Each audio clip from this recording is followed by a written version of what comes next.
नमस्कार मेरे साथियों, स्वागत है एक और नए सेशन में दोस्तों।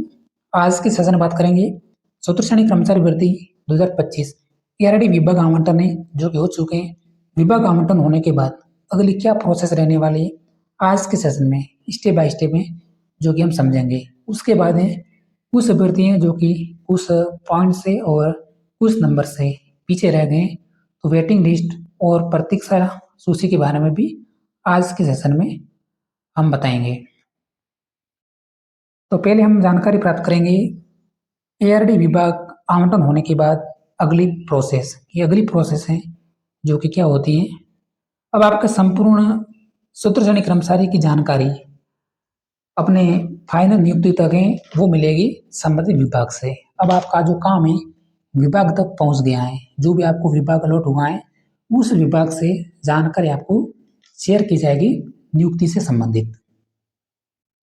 तो अब आपका कौन सा जिला, कार्यालय, पोस्टिंग का स्थान होगा यह आपका विभाग ही तय करेगा।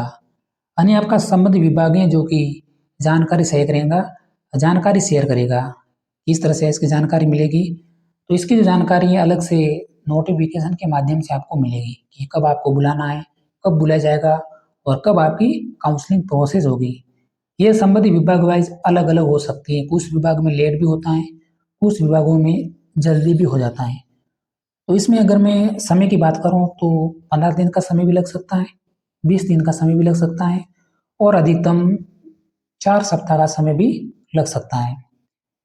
तो विभाग चयनित अभ्यर्थियों को सामने बुलाकर काउंसलिंग के लिए बुलाया जाएगा। ये काउंसलिंग क्या होती है, तो इसके लिए मैंने अलग से थोड़ा सा आपको समझाया है ताकि आपका डाउट है दूर हो जाएगा।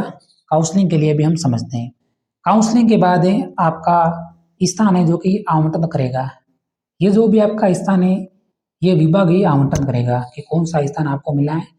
उस स्थान अगर आपका अलॉटमेंट हो जाता है यानी जो भी स्थान आपको मिल जाता है तो उसके बाद आपका नियुक्ति आदेश जारी होगा और अंत में आपके रजिस्टर मिलेगा और संबंधित विभाग में आपके सिग्नेचर होंगे। फिर आपकी फाइनल सीट है जो कि बुक हो जाएगी।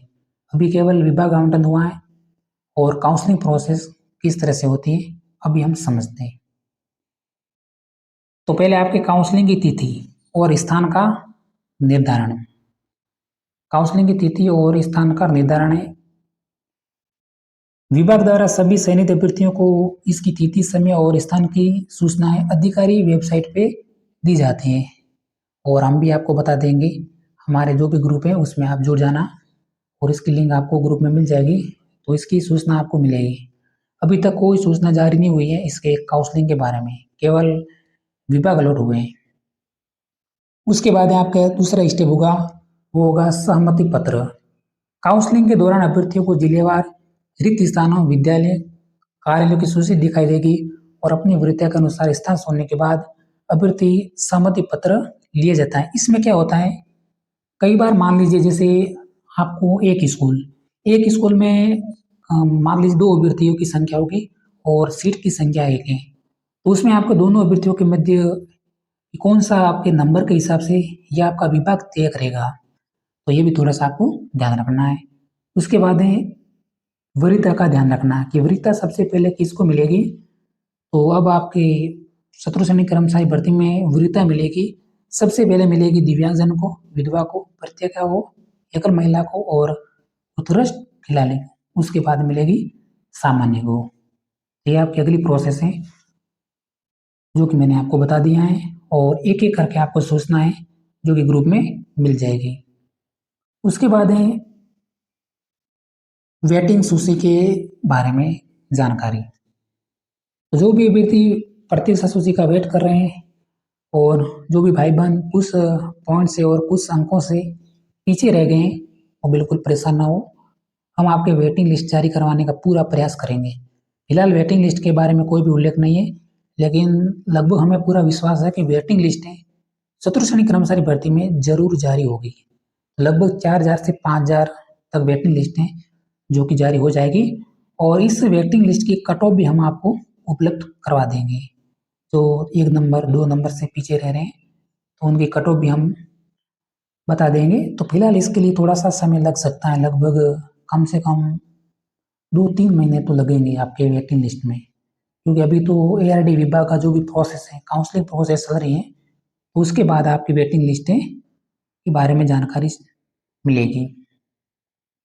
तो कुछ हमने डाटा तैयार किए हैं आपके रैंक से संबंधित, तो इतनी रैंक है जो कि डाउन जा सकती हैं, तो एक बार देख लीजिए। और कुछ अभ्यर्थी आपके रीट में जा रहे हैं और वीडियो में भी जा रहे हैं, और फर्स्ट ग्रेड नियुक्ति के लिए 262 अभ्यर्थी, ये कुछ डाटा मिला है। और अंतिम अगर वेटिंग लिस्ट जारी होगी तो लगभग 15,000 अभ्यर्थियों को फायदा होगा, ये बात फिक्स है वेटिंग लिस्ट में। और बिना वेटिंग लिस्ट के भी 4 से 5,000 अभ्यर्थियों का फायदा जरूर होगा सत्र सैनिक कर्मचारी भर्ती में। आज के सेशन में इतना ही। धन्यवाद।